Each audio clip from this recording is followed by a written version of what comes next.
Hello there, Richard. I want to chat to you about this Tommy Robinson situation. Well, fire away there, Jeff.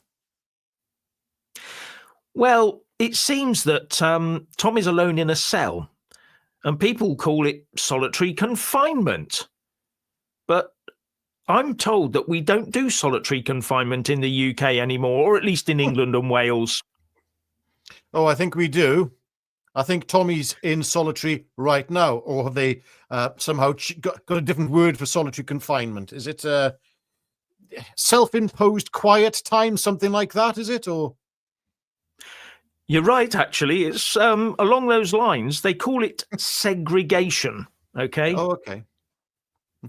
And the whole point of segregation, it comes under Prison Rule 45, and there are 3 reasons to put someone in segregation. It's no longer about solitary confinement being a punishment for being a bad boy. You've been a bad boy, off you go to solitary confinement as a punishment. They don't do that, so they don't use segregation supposedly as a punishment. The only reason you should ever impose Prison Rule 45 is to maintain good order and discipline, i.e. one inmate is a bad boy, so they've been a bad boy, and you just put them in segregation to maintain good order and discipline within the rest of the prison. That's why you do it, not as a punishment.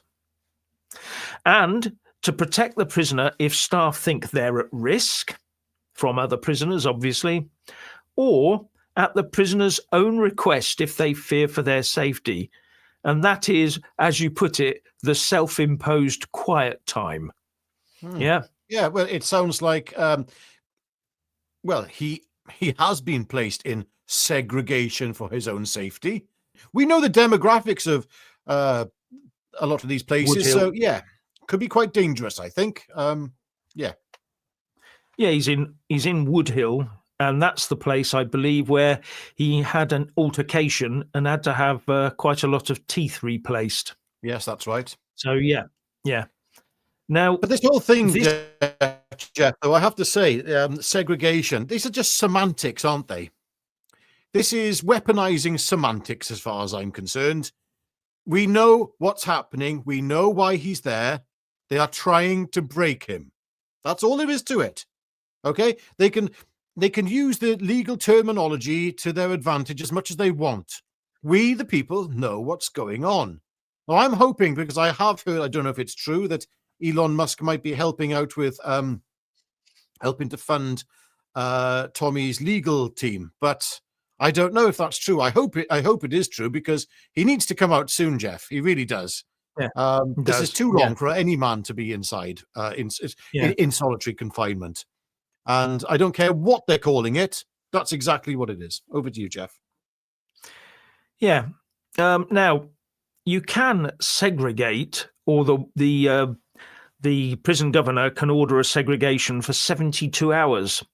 But to go beyond 72 hours, they need the permission of a segregation review board to extend that an extra 42 days in 3 14-day chunks. So each 14-day chunk within that 42 days has to be approved by that segregation review board.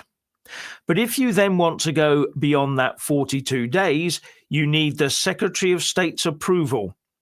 And that has to be renewed every other 42 days into the future. But there is no limit to how far that can go. So as far as I'm concerned, if it looks like a duck, swims like a duck, quacks like a duck, then it is solitary confinement. No, that's absolutely hideous. Because that would mean that the Secretary of State himself would be on an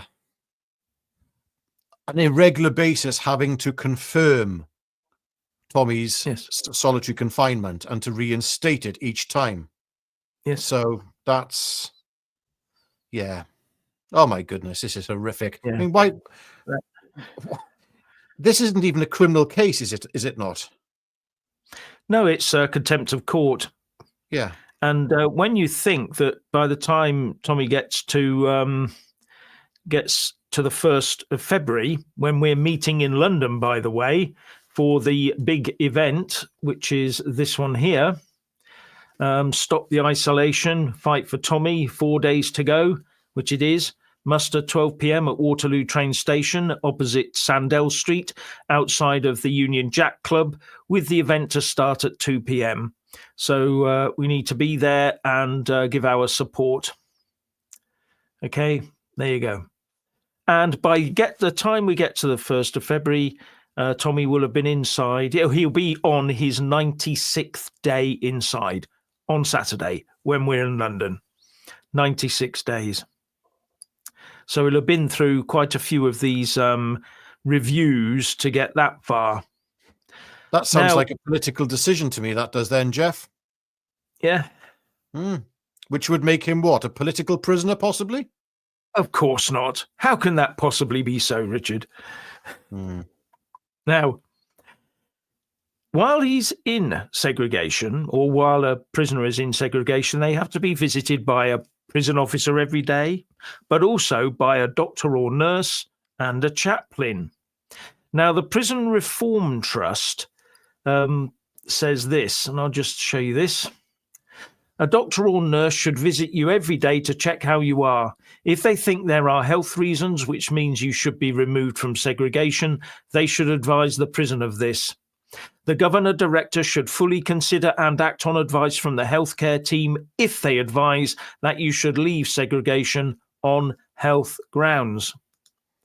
Now, that means that if they go in there and they say, Tommy must be taken out of segregation because of health grounds, whether they be physical, psychological, whatever, if they said that, if they went in one day and said that, what would they do with him?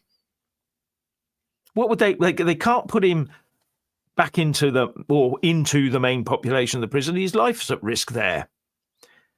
So they then would have to make a decision to maybe even move prisons. Are there any safe prisons? Is the reason that he's where he is because there are no safe prisons? That wouldn't surprise me.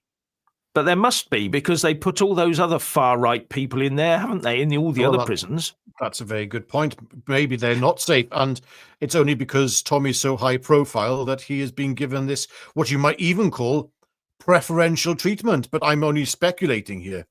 I mean, maybe he is being afforded the luxury, I hate to say the word luxury, the luxury of segregation. I don't know. No. All I do know is one man has died. One man who was one of our political prisoners died, Peter Lynch. God rest his soul. Yeah. Yes, but it gets a bit worse than that, because you know all this prison overcrowding we hear about. Yeah, prisons are overcrowded. We had to bring the far-right rioters in and get rid of all the actual people who could cause us harm and are a danger to our offspring. We let all of those free because there's an overcrowding problem. And then you find out from the grapevine that there are, I believe, 16 cells in the Tommy wing of that prison, and 15 of them are empty, just in order to keep him on his own. Makes you think, doesn't it? Why can't they put a few of those far-right protesters, the ones that did the hurty words, why can't they put them in there with him? I'm sure they wouldn't be a danger to him at all. Yes. Just, then sort some food out for them and Bob's your uncle. I don't know. They'll, of course, moan about that. Oh, it can't be done. Can't be done. No, not enough officers and all the rest of it. So, yeah. But it sounds like they're just trying to break the man. Yeah. If not worse. Yes, that's what it sounds like to me. Absolutely hideous. Absolutely hideous. Now, in the US, they have a thing called the Office of Justice Programs, and they keep an eye on justice around the world. And they said this about the conditions that people like Tommy in segregation could be under. The conditions under which segregated inmates live vary greatly among facilities. Generally, they have limited opportunities to engage in work, association, and education. Sometimes they must endure poor food, ill-fitting clothing, and inadequate sanitary arrangements. For some prison authorities, inferior conditions are intended to discourage inmates from remaining in segregation for lengthy periods or from seeking segregation in the first place. Now, I remember reading some reports or what people had said about when Tommy was first sent in to segregation, or was told it's either the main wing, it's either the main population or this dirty area where you can live. So it was almost like they were trying to take him down a route of joining the main population, but wanting him to ask to be in segregation. So it's his choice. And that goes back to the original reasons for using that Rule 45. So could you call it constructive? Could you call it constructive segregation? Yes, actually, that's probably the best terminology you could use for it, as far as I'm concerned. Now, I will just say that quote from the Office of Justice Programs in the US was written in 1986. But from what I've heard so far, nothing much has changed since then, as far as I can see. So you put a prisoner in a high security prison full of their enemies, get them to request to go into segregation. How nifty is that to get the guy to punish himself? So as far as I'm concerned, as I said before, what should happen is that at the first sight of any health problems, either physical or mental, whatever it is, then they should say, we got a choice. He has to come out of isolation, or as they are calling it, the segregation. And if he can't be sent to another prison, he should be set out on license. Yes. That's my view. No, I don't care what these legal eagles say. Well, I don't like sort of going through the mechanics, mechanics of the system and of legal warfare, which is what it is.